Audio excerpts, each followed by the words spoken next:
وہ بھی تگڑے ہو جائیں جڑے کہتے بابے شاہ ہی کوئی نہیں. مطلب بندے کو کتا ہونا چاہیے پر انٹرنیشنل کتا تو نہیں نہ ہونا چاہیے. سارے ہی پہ گئے ہیں. اب جب میں ایسی بات کرتا ہوں پھر پتا کیا کہتا ہے, نہیں مولوی صاحب کو چاہیے, ہمیں تکلیف ہوتی ہے ایسے جملوں سے, تھوڑا مہذب بولیں. میں آخیا یہی تو تینوں دسنا ہے بھی جدو تو بابیاں دے خلاف بولنے سانو انجی پیڑ ہوندی ہے جی میں تینوں کتا آکھن تے تینوں پیڑ ہوندی ہے. یہ صرف تینوں پیڑ دے احساس کرانا ہے.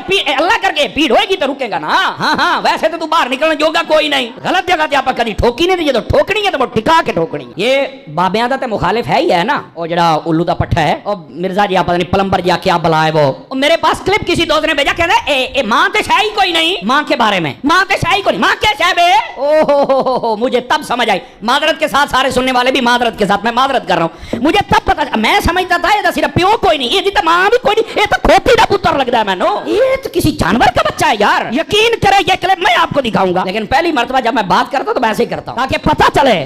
میں سمجھتا سی یہ پیو کوئی تاں ہی ساڈے بابیاں دا مخالف ہوتا تو کوئی ساڈے نو بھی پائے گے, لیکن وہ تو بعد میں پتا جی ماں کیا شاہ ہے, ماں تو شاہی کوئی نہیں. ایسا بھونک رہا ہے کمال والی. وہ تیری ماں واقعی تو ہے کھوتی دا بندے دا پتر ہوندا نا, تیری ماں ہی تینوں پوچھ لیندی.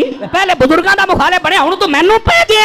ایک تو یہاں تک بکواس ہے. اب اس سے بھی ایک اگلی بات, وہ بھی مجھے دوست نے بھیجا, میں حیران ہو گیا یار. ایسا یتیم العلم یزید الفکر خبیث النسل والاصل والعقل مطمئن کمینہ انٹرنیشنل بغیرت, استغفر اللہ. میں حیران ہو گیا یار بات سن کے. پتہ کیا کہتا ہے یہ سیوطی کیا ہے؟ سیوطی امام جلال الدین سیوطی شافعی رحمۃ اللہ علیہ, آپ کا ذکر ہے. سیوطی کیا ہے؟ سیوطی نے بندے دیکھے ہونے نے, سیوطی میں ماں جیسے منہ پھٹ ایسے بک بک کر رہا ہے. اب میں کیا سن اے سالہ حضرت دے ملنگ دا جواب سن. تو سیوطی نہیں, تو جہلم دی کتی ہے جڑا ہر بندے نو پے گئی ہے تو, لیکن تینوں پتہ کوئی نہیں نا. تو ساڈی ایک سٹ نہیں پچانی پترا. اس واسطے اپنی زبان بند کر, بکواس بند کر. اب آزاد دی کوٹ کے لیے چھتیریاں نو جپے. آپ کو یہ نہ کہے کہ یہاں قادری صاحب آپ نے تھوڑا سا نا یہ اس کو کتی کہا ہے اور کھوتی دا بچہ کہا. میں کہ وہ آپ مندہ ہی نہیں مانو, میں کران کی داس نا. وہ مندہ ہی نہ پیو نو منیا ہے تا میں حرام دا کہہ. اور پیر غفران صاحب نے بھی کہا تھا سن لو نعرہ غفران دا مرزا جیل میں حرام دا. انہوں نے کہا ہے اور اس کا جواب نہیں دے. حرامی بندہ کیا دے گا بتاؤ نا مجھے. تو ایسے فتنوں کا یہی جواب ہوتا ہے. میں صرف آج یہ پھکی نہیں پھکا اس واسطے دیتا ہے بھی پتہ تو لگے نا. ہوں نا پتر ہے ہوں کرے گا تبصرے. او میں نے پہلے ایک مرتبہ کہا تھا, میں کہتا تھا پیو ہی کو نہیں پیو لاب ہوئے, تو کہتا ہے تو میں نے بغداد والا بھی پیو بنایا ہوا ہے, پھر عطار کو بھی پیو بنایا ہوا ہے, اور پھر تو میں نے جناب فرید کو بھی پیو بنایا ہوا ہے. میں کہا جا ایک کنجرا گل کرن لگیا, کنجر دماغ میں کنجر گل ہی ہونی ہے, تینوں شرم تو یا نہیں پئی آؤندی. یہ میں کہ آج پھکی نہیں تھوڑا جا پھکا, تھوڑا جا جائے گا تو انشاءاللہ تاری تو پھکا مڑ کوئی پہنچاوندا ہے نا. اس واسطے ان لوگوں کی بھی اتنی مرمت ہونی چاہیے, اتنی مرمت ان کی بھی ہونی چاہیے. پہ جاندا ہے بابیاں نو جناب جے میں کہ تینوں لگ پتہ جائے گا. اور اب تو اس مہینہ ایک مہینے کے اندر جتنا یہ ننگا ہوا ہے نا اور جتنا یہ ایکسپوز ہوا ہے, میں کہتا ہوں اگر یہ بغیرت اور کمینہ اور حرامی نہ ہو تو یہ ویسے ہی مر جائے. اگر حلالی ہو تو اتنا زیادہ ذلیل ہوا ہے. لانتیا تجھے نہیں پتا, ویسے بھی تو انجینئر ہے, رکشے کھول کے کس تیرا توکی نہیں بنتا ہے شعبے. مولوی اسی 10 سال سے پڑھے ہیں. اصل یہ مسائل ہیں اور ان مسائل کو آپ سمجھا کریں. اے جڑا کوئی چمچا گڑچا چھوڑا ہوئے یا ایتھے بیٹھا مینوں دسی ذرا, یہ کہندا دار تھلے آئے ہیں. میں نہیں اس کو کہتا دار تھلے آئے, کیونکہ اسی منہ جد بھی شے پائیے, حلال شے پائیے, حرام شے کدی نہیں پائیے. اسی اینوں میں ویسے ہی رینج تھلے دیاں گا, پھر میں پوچھاں گا پتر ہوں دس. تماشے بنائے ہوئے ہیں جو جاندیاں باندریاں لومڑیاں اٹھ کے بج بگیاں. آپ میں سے مجھے بتائیں کتنے لوگ ہیں, چلے ریئل ٹائم ہم ڈیٹا لے لیتے ہیں, آپ میں سے کتنے لوگ ہیں کہ جنہیں میرا تعارف نیگیٹو ہوا تھا سٹارٹ میں؟ ذرا ہاتھ کھڑا کریں. شکریہ میرے تمام وہ علماء کرام, کام چک کے رکھو ٹھیک ہے. یہ پبلسٹی انہوں نے کروائی ہے نا, تو جتنا بولتے ہیں اتنی اپنی بدنامی اپنے ذمہ لیتے ہیں. اللہ تعالیٰ نے انسان کو عقل دی ہوئی ہے. اب چھوڑ دیں میرے بارے میں, تو چھوڑ دیں اللہ کے نبی علیہ السلام کے بارے میں بھی نیگیٹو تعارف کروایا گیا. یہ جو اسلام اتنا تیزی سے پھیلا ہے, کیوں پھیلا ہے؟ پچھلے 100 سال میں 60,000 کتابیں رسول اللہ کے خلاف لکھی گئی ہیں صلی اللہ علیہ وآلہ وسلم, اور ان 100 سالوں میں جتنے لوگ مسلمان ہوئے ہیں پچھلی 13 صدیوں میں نہیں ہوئے تھے. 60,000 کتابیں, 2 سے زیادہ کتابیں روز کی بنتی ہیں. 60,000 کتابوں کے جواب دینے کے لیے بھی ہمیں عمر نو چاہیے. ہم جواب دیتے ہیں ڈاکٹرن کا, ہر بات کا جواب نہیں دیا جاتا, ڈاکٹرن کا جواب ہوتا ہے. تو کیا نبی علیہ السلام کو انہوں نے ملائن کر لیا؟ کیونکہ اب میڈیا کا دور ہے, لوگوں نے اسٹڈی کیا. 9/11 کے واقعے کے بعد ٹوئنس ٹاور کا جو اٹیک ہوا تھا 2001 میں, ہزاروں نہیں لاکھوں لوگ مسلمان ہو چکے ہیں. اسلام کا تعارف کتنا نیگیٹو انداز میں کروایا گیا, لیکن لوگوں نے اسلام قبول کیا. یار جن لوگوں کی ڈیوٹیاں لگی کہ تم نے نبی الاسلام کو ملائن کرنے کے لیے کتاب لکھنی ہے، اسلام کے خلاف کتاب لکھنی ہے، انہوں نے اسلام قبول کر لیا. یہ طاقت ہے نا. تو اسلام کی طاقت، سچائی کی طاقت اتنی بڑی ہے کہ اس کے آگے کوئی بند نہیں باندھ سکتا. تو ان لوگوں کا شکریہ جو اس طرح کی مخالفت کرتے ہیں. میں نے شروع میں یہ بات کی تھی کہ اگر آپ لوگ چاہتے ہیں کہ آپ کے فرقے 30-40 سال اور نکال دیں تو خاموشی میرے بارے میں اختیار کر لیں. جتنا بولیں گے اتنی جلدی آپ کے فرقے ختم ہوں گے، کیونکہ میں نے تو چپ نہیں رہنا. میں تو ہر بات کا جواب دوں گا اور میں اور ایکسپوز کروں گا. اب تو خیر باتیں ریپیٹ ہی کرنی پڑتی ہیں آلموسٹ، کوئی اعتراض بچا ہی نہیں دنیا کا جو میرے پہ نہ لگایا ہو. تو میں جواب دے چکا ہوں، اب تو مجھے جواب بھی دینے کی ضرورت نہیں پڑتی. پرانے کلپس ہی جوڑ کے ہمارے اسٹوڈنٹس خود ہی جواب دے دیتے ہیں. تو یہ کلپ کاٹنے سے مجھے کوئی نقصان نہیں ہوگا. بار بار مجھے قادیانی کہنا، اس میں سے کیا نکلا ہے؟ انہوں نے نقصان اٹھایا نا. قادیانی یہ کہتے رہے میں نے چشتی رسول اللہ، اشعری رسول اللہ پڑھ کے انہوں نے چولہا لا کے رکھ دیتی ہیں. یہ اس کی وجہ سے ہی ہوا نا سب کچھ.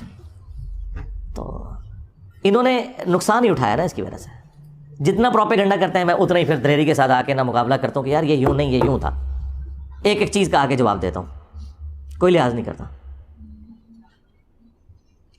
ابھی وہ اگلے دن ایک مولانا صاحب نے میرے خلاف کلپ چڑھایا ہوا اور گالیاں دیں.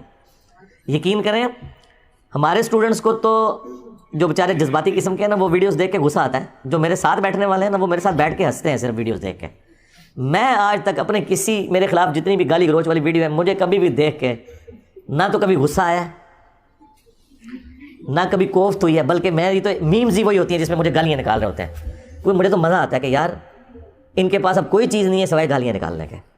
باقی اس چیز کا ضرور دکھ ہوتا ہے کہ ان کی کیا اسلامی تربیت ہوئی ہوئی ہے، وہ الگ بات، لیکن اس کا مجھ سے تو کوئی لینا دینا نہیں. تو اگلے دن ایک مولانا نے ایک ویڈیو چڑھائی ہوئی کہ انجینئر صاحب کہتے ہیں ماں تو شاہی کوئی نہیں. اچھا، یہ اسی لیے اس طرح کی آؤٹ آف کانٹیکسٹ چیزیں فارغ ہوتی ہیں کہ وہ باتیں ویسے ہوتی نہیں ہیں. اور دوسرا ان چیزوں سے آپ کو یہ پتہ چل گیا کہ ہمارے مخالفین کے پاس نہ اب قرآن بچا ہے نہ سنت بچی ہے کہ وہ پیش کر سکیں ہماری مخالفت میں. پہلے بھی خیر کوئی نہیں تھے پیش کرتے، ابھی بھی کوئی تھوڑا بہت کوئی پڑھن پہ گئے تھے. وہ وجہ صرف یہ ہے کہ میں نے قرآن و سنت بیان کرنا شروع کیا، تو آپ یہ جمعے کے خطبوں میں تیاری کرتے ہیں اور کوئی نہ کوئی قرآن کی آیت یا حدیث بیان کر کے کوشش کرتے ہیں کہ پبلک کو بتائیں. ریفرنسز دیں نہ دیں ان کی اپنی مرضی. تھوڑا بہت کوئی ابھی علمی شغف بھی آیا تو ابھی آنا شروع ہے، اچھی بات ہے، ہم اسے اپریشیٹ کرتے ہیں، ایسے ہی ہونا چاہیے. تو اس لیے میں جب کسی ٹاپک کے اوپر بات کروں اور وہاں پہ تفصیلی جواب ریکوائرڈ ہو تو میں بتا دوں گا آپ کو کہ بھی فلاں ویڈیو دیکھ لیں. ہر دفعہ تو میں ہر جواب کو رپیٹ نہیں کر سکتا، اس کا تو پھر ہم تو یہاں کئی دن بیٹھے رہیں گے سوالات کے جوابات کے لیے. ورڈک دینا یہ میری ذمہ داری ہے، پرچی پڑھ کے آپ تک بات صحیح طریقے سے پہنچانا. اچھا، یہ باتیں میں جان بوجھ کے اس لیے کرتا ہوں کہ میں آج کے دور کا انسان ہوں. ہمارے استاد ڈاکٹر سراج صاحب رحمہ اللہ، اللہ تعالیٰ ان کی غلطیوں سے درگزر فرمائے، انہیں نیک کاموں کا اجر عطا فرمائے. یہ میں ڈمی میوزیم والے ڈاکٹر سراج صاحب کی بات نہیں کر رہا. پیچھے کرو کیمرہ دکھایا کرو نا، تسی شارٹاں بنانے سے لگے ہوئے ہو. تو میں ان کی بات نہیں، اوریجنل والے ڈاکٹر سراج صاحب کی بات کر رہا ہوں. یہ ہم نے ان کی یاد میں رکھا ہوا ہے انہیں. تو ڈاکٹر سراج صاحب رحمہ اللہ تعالیٰ کی کافی ساری باتیں مجھے بعد میں رہ کے یاد آتی ہیں. وہ ایک بات یہ بھی کہا کرتے تھے کہ جو بھی نبی الاسلام کے پیٹرن پہ دعوت کا کام کرے گا تو اسے ان تمام تکالیف سے گزرنا پڑے گا جن تکالیف سے اللہ کے نبی الاسلام، ان کے صحابہ اور اہل بیت گزرے ہیں علیہم السلام اجمعین و رضی اللہ عنہم اجمعین. تو کسی نہ کسی درجے میں. اور دوسرا وہ یہ بات کیا کرتے تھے، وہ کہتے تھے مجھ سے بڑے قرآن کے علماء موجود ہیں لیکن لوگ ان کی تقریر میں بھی عربی خطبے میں ہی جاتے ہیں، اور میں کوئی عالم بھی نہیں ہوں لیکن لوگ میری بات سنتے ہیں. وہ کہتے تھے اس لیے کہ میں MBBS ڈاکٹر ہوں، جس کی وجہ سے میرے پاس دنیاوی تعلیم ہے اور میں آج کے دور کا انسان ہوں. جب میں بات کرتا ہوں تو میری آڈینس کو پتہ چل جاتا ہے کہ یہ کوئی 700-800 سال پہلے کوئی ابن تیمیہ کا شاگرد کہیں سے کوئی لمبی عمر پا کے تو بات نہیں کر رہا، یا کوئی 150 سال پہلے کوئی اشرف تھانوی صاحب کے پاس کوئی بیٹھنے والا کوئی بابا نہیں تھا کہ وہ پرانی اردو میں اور پرانی مثالوں میں باتیں کر رہا ہے، بلکہ وہ فیل کرتے ہیں کہ یہ آج کے دور کا انسان ہے. تو اس میں نے ایک اور چیز ایڈ کر دی ہے کہ چونکہ میری طبیعت کے اندر مزاح ہے، تو میں کوشش کرتا ہوں کہ اس انداز میں بھی، مزاح کے انداز میں بھی کوئی بات کنوے ہو جائے کسی سلوگن کے ذریعے، کسی اور ذریعے سے، کہ آپ کے دماغ میں نقش ہو جائے.